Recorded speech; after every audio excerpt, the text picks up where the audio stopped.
Nous discutons avec Joseph Facal et Joseph, une formation en humour pour les cadres de la santé. C'est Thomas Gerbet de Radio-Canada qui a sorti ça.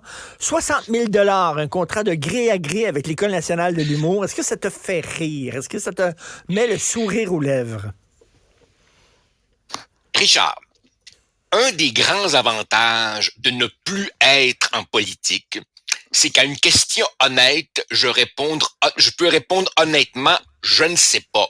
Alors que quand j'étais en politique, si j'avais répondu je ne sais pas, les médias auraient titré Facal avoue son ignorance.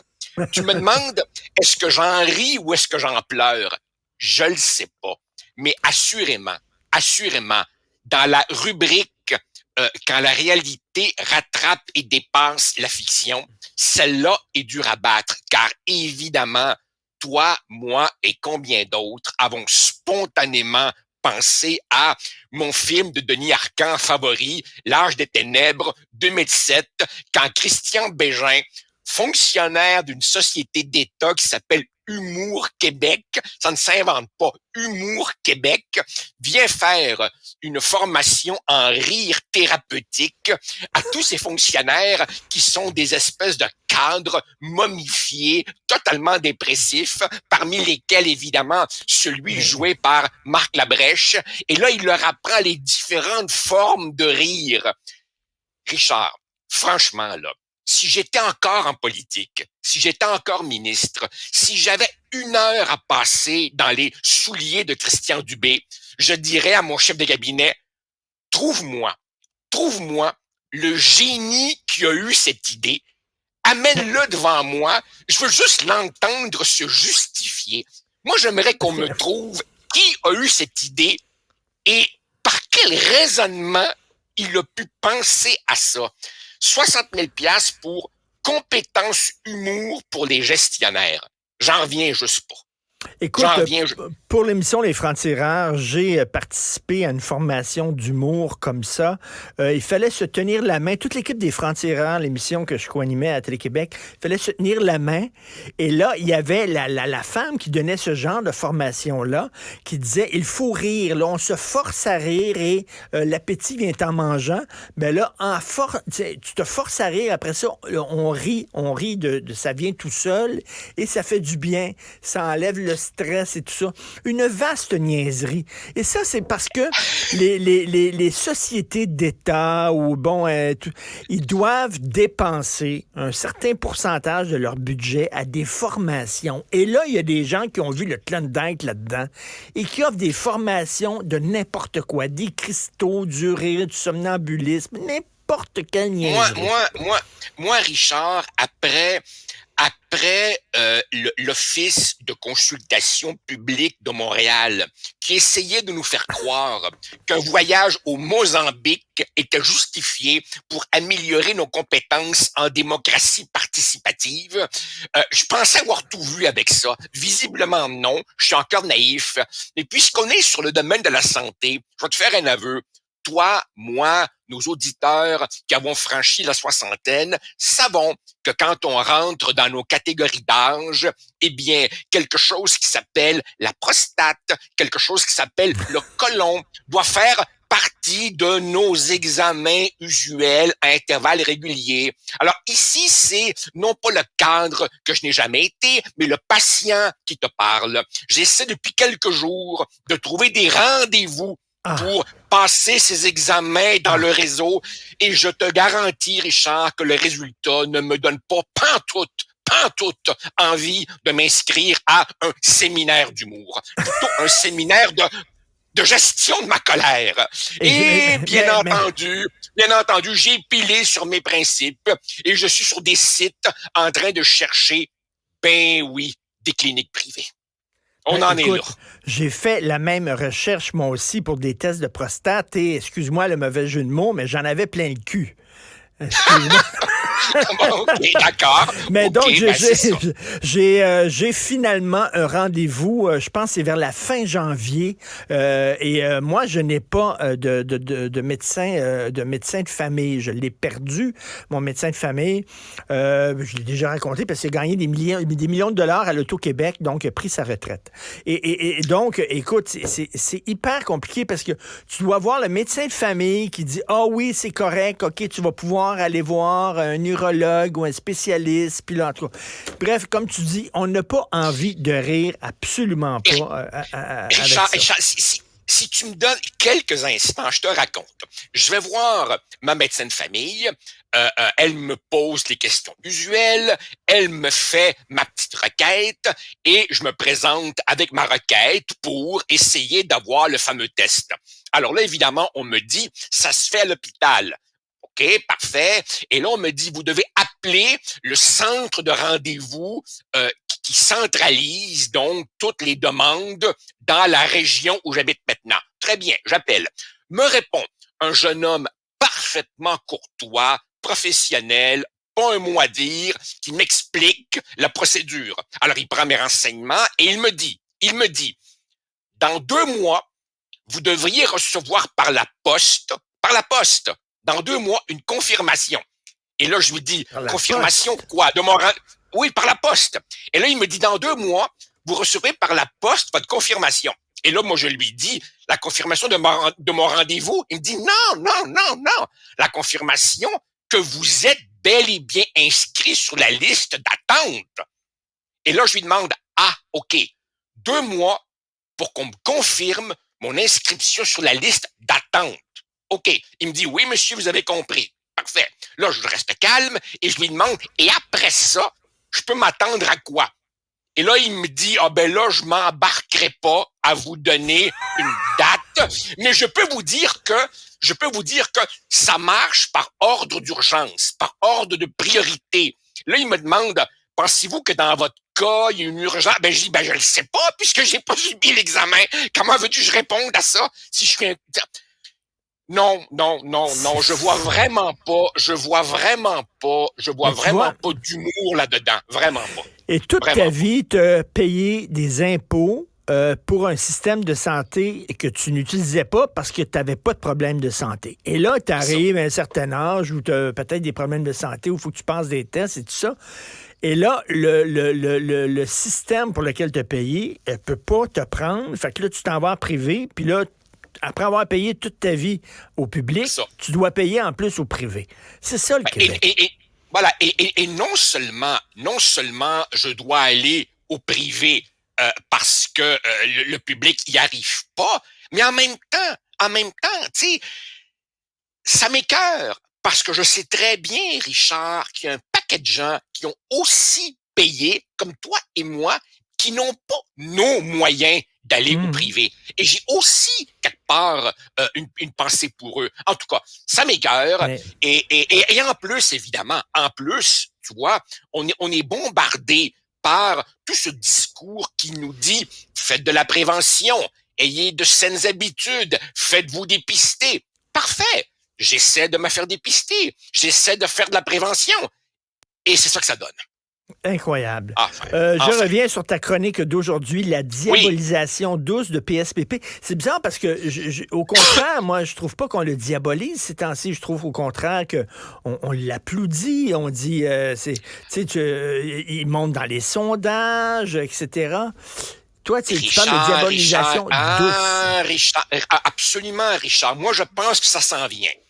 À chaque fois, à chaque fois que les souverainistes reprennent du pic et sont de nouveau perçus comme une menace, tu vas voir, la contre-offensive va se mettre en place. Pour le moment, oui, tout nouveau, tout beau, ça marche, mais ça commence à se mettre en place.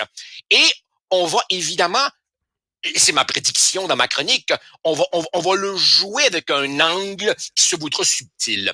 Comme évidemment, les menaces vis-à-vis de la souveraineté, les campagnes de peur vont revenir, on va y ajouter de nouveaux éléments. Et je commence à voir ici et là des chroniques, des pseudo-analyses qui s'en prennent à la notion de capacité d'accueil. Tu vois? C'est-à-dire que pour essayer de diaboliser Saint-Pierre Plamondon, on va essayer de jouer sur le fait qu'il est le seul des 5 chefs de parti au Québec qui soulève franchement et respectueusement la question de la capacité d'accueil. Donc, miner le simple fait de se questionner sur la capacité d'accueil du Québec en matière d'immigration, c'est évidemment une façon de préparer la table pour essayer de le faire passer pour un pas très fréquentable qui soulève la vilaine question de l'immigration. Et évidemment, se voulant subtil, on va nous dire des choses comme, et je donne 2 exemples, mais comment évaluer scientifiquement, objectivement, avec un chiffre indiscutable, la capacité d'accueil? Richard, je te pose une question. T'es un grand cœur généreux. Supposons qu'au réveillon de Noël, tu fais rentrer 50 personnes chez vous, OK? Mais tu as juste une dinde. Tu as juste une dinde pour 50 personnes. Auras-tu dépassé ta capacité d'accueil? Ben oui. De combien? Dur à dire. Mais l'auras-tu dépassé? Ça crève les yeux. Alors, tu vas voir, la contre-offensive, elle se prépare. Les cinémas ont une capacité d'accueil, les salles ont une capacité d'accueil, les ascenseurs ont une capacité d'accueil. C'est écrit sur l'ascenseur, pas plus que tant de personnes ou tant de livres dans l'ascenseur. Je veux dire, il faut toujours tenir compte de la capacité d'accueil. Richard, pour être bien précis, dans ma chronique de ce matin, je fais référence à un article absolument délirant, paru dans Le Devoir du 11 novembre. Notre ami Mathieu Bock-Côté a qualifié cet article de lunaire. Comme souvent, Mathieu est trop gentil. C'était pas lunaire, c'était un véritable torchon. Hein. C'est un texte de Fabien Deglise. Là. Voilà. Dans cet article, il cite principalement un chercheur français. On est au Québec, là. Non, il cite un chercheur français qui, ici, roulement de tambour, tu devines la tarte à la crème. Oh mon Dieu! Se questionner sur la capacité d'accueil, c'est de reprendre le discours du Front National et de Jean-Marie Le Pen. C'est subtil, hein? Eh bien, tu vas voir. Si le PQ continue à monter dans les sondages, on va ressortir, on va essayer de réactiver cette idée que évoquer la question identitaire, évoquer la question de la capacité d'accueil, c'est un questionnement absolument toxique et qui dévoile la vraie nature du projet souverainiste. Ça s'en vient. Fabien Deglise. Ben là, je parle de lui parce que c'est lui qui écrit le texte, mais je pourrais parler de d'autres personnes. Est-ce qu'il a une porte devant son appartement où il a des portes tournantes? Est-ce qu'il a une porte? Quand il quitte chez eux, est-ce qu'il barre sa porte? Est-ce que n'importe qui peut rentrer chez lui dans sa maison? Est-ce qu'il laisse rentrer n'importe qui en disant « Venez vous réchauffer cet hiver, rentrez chez nous ». On veut dire, tu sais, à un moment donné, là, est-ce qu'il montre l'exemple? Voilà. Voilà, ce serait bien de lui poser la question. Tu verras également, c'est extrêmement intéressant, Richard, dans ce débat sur l'immigration, la langue, les capacités d'accueil, etc., tu verras que chacun a ses experts. Et ça, c'est un phénomène sur lequel il serait intéressant de se pencher. Les gens qui sont essentiellement des militants d'une cause, mais qui très habilement pensent dans les médias à titre d'experts. Alors évidemment, à chaque fois que tu t'inquiéteras, par exemple, de l'état du français au Québec, à chaque fois que tu t'inquiéteras du peut-être trop grand nombre d'immigrants reçus, les médias qui voudront te contredire vont toujours nous sortir le démographe Victor Piché, le démolinguiste Jean-Pierre Corbeil. C'est toujours les mêmes figures qui sont interviewées. Enfin. Et en terminant, un documentaire sur Buffy Sainte-Marie, la fausse autochtone, hein, ça a été révélé par la CBC, c'est une fausse autochtone. Toute sa carrière, elle a dit qu'elle était autochtone, c'est totalement faux. Donc, il y a un documentaire sur elle qui vient de remporter un prix. Richard, le documentaire a été réalisé avant qu'on sache qu'elle ment depuis un demi-siècle. D'accord, ok, je peux comprendre. Les réalisateurs se sont laissés abuser, ils sont pas les seuls. Mais le documentaire a été récompensé après qu'on ait su qu'elle est blanche, américaine, née au Massachusetts, pas née pantoute sur une réserve en Saskatchewan. Les documents, on les a, et sa famille, depuis des années, dit « c'est pas vrai ». Alors, malgré la supercherie, on donne quand même un prix. Et comme le soulignait je ne sais trop qui, en jouant à l'icône autochtone, en ayant une énorme visibilité, elle a privé combien de vrais artistes autochtones de contrats, de scènes, de tournées, etc. Enfin. Écoute, l'Autochtone qui est allé chercher l'Oscar du meilleur acteur pour Marlon Brando aux Oscars, elle n'était pas autochtone. L'Autochtone qu'on voyait dans les années 70 dans les pubs environnementales aux États-Unis qui pleurait en regardant la pollution aux États-Unis était italien. Il n'était pas autochtone. Grey Hall, souviens-toi, Grey Hall, c'est un des personnages fondateurs de la culture canadienne. Là. On disait que c'était pas autochtone pantoute. C'était un blanc. On dirait qu'il y a une mode de gens qui se font passer pour des Autochtones parce que c'est en mode. Oui, t'as remarqué, hein, il y a la mauvaise appropriation culturelle, puis il y a la bonne appropriation culturelle. Tu vois? Ça, c'est vraiment frappant de notre époque. C'est pas juste le moralisme dégoulinant, c'est le moralisme à géométrie variable. Au nom de certaines causes, là, on peut mentir. C'est ça. Ton enfant de 8 ans, s'il se déguise en Cherokee à l'Halloween, c'est épouvantable, mais une chanteuse peut remporter des prix partout à travers le monde pendant 40 ans. En se faisant passer pour un autochtone, puis on va dire, est-ce qu'on...